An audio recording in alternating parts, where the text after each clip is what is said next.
राजस्थान में किसकी सरकार बनेगी 3 दिसंबर को निर्णय आ जाएंगे। लेकिन राजस्थान चुनाव से पहले जो टीवी चैनल्स और अखबार के 10 एग्जिट पोल आए हैं उनसे जनता कंफ्यूज हो गई है कि आखिरकार राजस्थान में सरकार बनेगी किसकी, क्योंकि कोई किसी की दिखा रहा है, कोई किसी की दिखा रहा है। आज हम उन्हीं का विश्लेषण करेंगे कि आखिरकार जो राजस्थान में अभी चुनाव हुए हैं तो उसमें किसकी सरकार बनेगी, राज बदलेगा या रिवाज बदलेगा। क्योंकि राजस्थान का पिछले 3 दशकों से रिवाज रहा है कि लगातार सरकार नहीं बनती किसी की भी, अगली बार बदलती ही बदलती है। और भारतीय जनता पार्टी इसी आस उम्मीद में है कि शायद अब की बार भी रिवाज कायम रहेगा और राज बदलेगा। वहीं अशोक गहलोत खुद के कामों की वजह से यह गारंटी देने को तुले कि अब की बार रिवाज बदलेगा, राज कायम रहेगा। अब देखना होगा कि क्या होता है।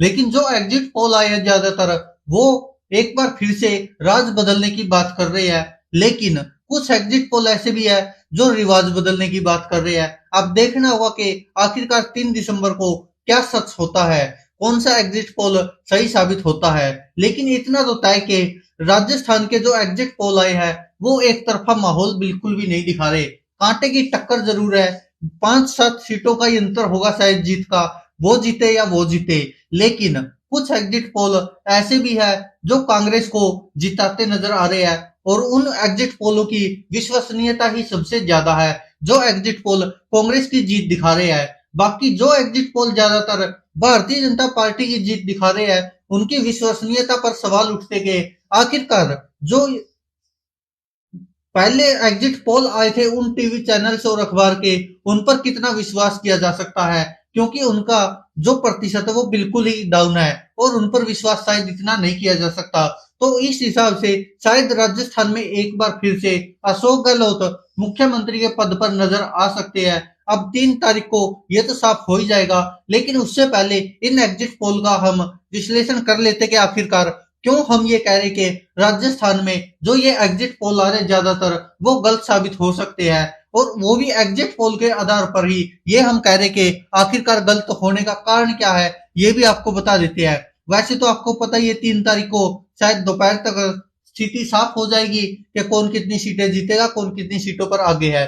अब बात करते हैं एग्जिट पोल की। जैसे एबीपी न्यूज का सी वोटर का सर्वे है, वो कह रहा है कि भाजपा को 94 से 114 सीटें मिलेंगी और कांग्रेस को 71 से 91 सीटें मिलेंगी। तो ये एबीपी न्यूज है। इंडिया टुडे एक्सिस माई इंडिया ये कह रहा है कि कांग्रेस को 85 से 106 सीटें मिल सकती है और कांग्रेस को 80 से 100 सीटें मिल सकती है। लेकिन भारतीय जनता पार्टी को कितनी मिलेंगी ये केवल 80 से 100 दिखा रहा है और कांग्रेस को 85 से 106। तो इससे भी साबित होता कि ये पहले दो एग्जिट पोल है जो वही आपस में तालमेल नहीं खा रहे। इंडिया टीवी का जो एग्जिट पोल है वो कह रहा है कि कांग्रेस को इस बार 94 से 104 सीटें मिल सकती है और भारतीय जनता पार्टी को केवल 80 से 90 सीटें। ये देखिए इंडिया टीवी, जानते होंगे आप अच्छी तरह से, रजत शर्मा वाला, तो वो तो कांग्रेस को एग्जिट पोल में पूर्ण बहुमत की सरकार बनते दिखा रहा है, क्योंकि 199 सीटें विधानसभा की और 100 सीटें चाहिए सरकार बनाने के लिए। तो इसमें तो कांग्रेस सरकार बनाती दिखा रही है। और दैनिक भास्कर का अनुमान है कि भाजपा 98 से 105 सीटें जीत सकती है और कांग्रेस 85 से 95 सीटें जीत सकती है। तो मतलब कि अन्य के खाते में भी 10-15 सीटें जाती दिखाई दे रही है दैनिक भास्कर के अनुसार। और जन की बात की भविष्यवाणी कहती कि भाजपा को 100-122 सीटें मिल सकती है और कांग्रेस को केवल 62 से 85 सीटें ही मिलेंगी, अन्य को भी 14 से 15। अब बात आती है न्यूज 24 का टुडे चाणक्य, जिसको के सबसे ज्यादा विश्वसनीयता है जिसकी, क्योंकि जो एग्जिट पोल दिखाता वो लगभग, आपको याद होगा दिल्ली में आम आदमी पार्टी की सरकार बनी थी तो केवल एक ही ऐसा एग्जिट पोल था जो था न्यूज 24 का टुडे चाणक्य का, जिसने कहा था कि आम आदमी पार्टी की सरकार बनेगी और बहुत बड़ी विशाल सरकार बनेगी, पूर्ण बहुमत की सरकार। तो उस वो कह रहा है कि कांग्रेस को 89 से 113 सीटें मिल सकती है और भारतीय जनता पार्टी 77 से 100 सीटों के बीच में सिमट जाएगी। तो न्यूज 24 भी कह रहा है कि कांग्रेस की सरकार बन सकती है। वहीं पी मार्क का अनुमान क्या है, वो कह रहा है भारतीय जनता पार्टी को 105 से 125 सीटें मिल सकती है और कांग्रेस 69 से 91 सीटों पर सिमट सकती है। रिपब्लिक टीवी का जो मैट्राइज सर्वे है वो कह रहा कि कांग्रेस के हाथ में केवल 65 से 75 सीटें आएंगी और भारतीय जनता पार्टी को 115 से 130 सीटें मिल सकती है। और अब बात आती है एक और अहम सर्वे की, जो है टाइम्स नाउ का। वो कह रहा है कि कांग्रेस को केवल 56 से 72 सीटें मिलेंगी और भारतीय जनता पार्टी को 108 से 128 सीटें मिल सकती है। और टीवी 9 भारतवर्ष जो कह रहा है कि भारतीय जनता पार्टी को 100 से 110 सीटें मिल सकती है और कांग्रेस को भी 90 से 100 सीटें मिल सकती है। अन्य के खाते में भी 5 से 15 सीटें जाने का अनुमान है। तो अब पोल ऑफ पोल्स क्या कहता है?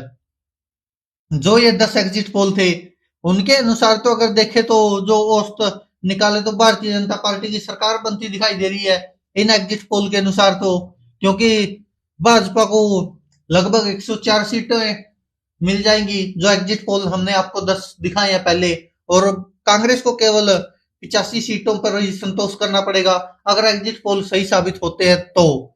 और बसपा का खाता खुलता नहीं दिख रहा और अन्य को करीब 10 सीटें ही मिलेंगी। लेकिन अब बात आती है कि आखिरकार इन 200 सीटों में से 101 सीटें किस पार्टी को मिलेगी?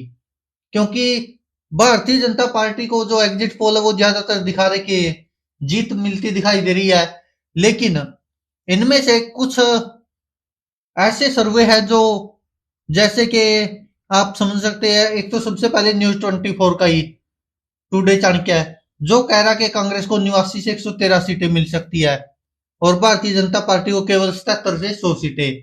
और इसका जो अनुमान है यानी भविष्यवाणी है वो कितने प्रतिशत सच होती है, इसका लगभग है 80 से 90%।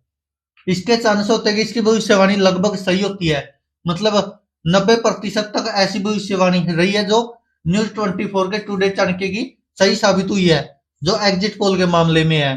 और वहीं पर एक है इंडिया टीवी का, जो कि वो भी कांग्रेस को 94 से 104 सीटें दिखा रहा है और भारतीय जनता पार्टी को केवल 80 से 90 सीटें दिखा रहा है। इसका भी जो भविष्यवाणी है वो लगभग 80-85% सही होती है। और बाकी जो है वो इंडिया टुडे है, एबीपी न्यूज है, या फिर दैनिक भास्कर है, जन की बात है, और रिपब्लिक टीवी है, टाइम्स नाउ है, तो इनका जीत प्रतिशत मतलब की भविष्यवाणी जो प्रतिशत में वो लगभग 60-65% ही है। मतलब कि जो भविष्यवाणी करते हैं उनके कम ही चांस होते हैं कि वो सही साबित हो। और जो सही प्रतिशत है वो है केवल न्यूज 24 का और इंडिया टीवी का। ये ऐसे एग्जिट पोल होते हैं जो लगभग सही साबित होते हैं और शायद यही कारण है कि हम ये दावा कर रहे हैं कि शायद कांग्रेस बाजी मार सकती है एक बार फिर से राजस्थान में, अगर न्यूज 24 के टुडे चाणक्य और इंडिया टीवी के जो एग्जिट पोल आए हैं उनके हिसाब से, और उनका प्रतिशत भी काफी ज्यादा रहा है। जो पहले इतिहास में जितने भी एग्जिट पोल हुए हैं तो सबसे ज्यादा न्यूज 24 के टुडे चाणक्य का रहा है और उसके बाद इंडिया टीवी का जो एग्जिट पोल है वो ज्यादातर सही भविष्यवाणी करता है। और इसी आधार पर हम कह रहे हैं, क्योंकि यही दो ऐसे जो हमने आपको 10 बताए, वैसे तो पता नहीं कितने एग्जिट पोल आए हैं अलग अलग टीवी चैनलों के, अलग अलग अखबारों के, सभी ने किए हैं। लेकिन जो ये 10 थे मुख्य है, इनमें से 2 ऐसे हैं जो कांग्रेस को जीत दिखा रहे हैं और जो सबसे ज्यादा विश्वसनीय भी है एग्जिट पोल। जो बाकी है उन पर शायद इतना विश्वास भी नहीं कर सकते और शायद नेता भी विश्वास नहीं करते होंगे, क्योंकि उनको भी पता कि जो इतिहास में अब तक एग्जिट पोल हुए उनकी भविष्यवाणी कितनी सही हुई है। वो चाहे कोई सी भी हो, सभी ऐसे ही रहे हैं, वो आज तक हो, एबीपी न्यूज हो या फिर कोई भी हो, जी न्यूज हो या फिर रिपब्लिक टीवी हो, सबके ऐसे ही एग्जिट पोल रहे हैं कि उनके जो भविष्यवाणी उसका सही होना लगभग 60-65% है। और जो इंडिया टुडे है और जो न्यूज 24 है और इंडिया टीवी है उनका लगभग 80 से 90% भविष्यवाणी सही रहती है। दोस्तों अब आप क्या कहते हैं इस पर अपनी राय कमेंट बॉक्स में जरूर दीजिएगा। आपको क्या लगता है कि आने वाली 3 दिसंबर 2023 को ऊंट किस करवट बैठेगा? राजस्थान में अशोक गहलोत बरकरार रहेंगे या फिर रिवाज बरकरार रहेगा और राज बदलेगा? दोस्तों आप अपनी राय कमेंट बॉक्स में जरूर दीजिएगा।